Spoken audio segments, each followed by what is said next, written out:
Hi, in this video I will show you how to make some simple home automation with the Aqara Hub, Aqara Air Quality Monitor.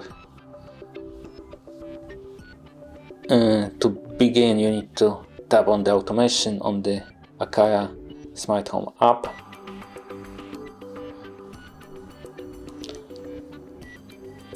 Then you need to tap on the plus icon. Tap on the if, choose Air Quality Monitor, and there you can choose whole list of situations when automation will be turned on.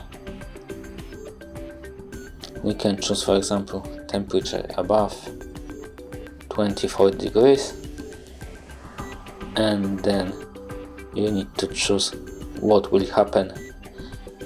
Then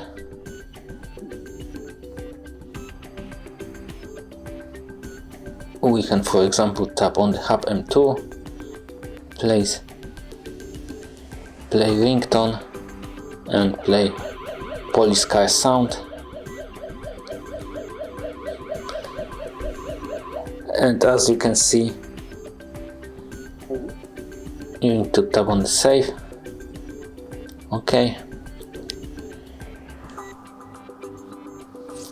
and we have an automation that if temperature is above 24 degrees, then Hub M2 will play police car sound alarm. Thank you for watching. If you like this video, subscribe to our channel and give us a like.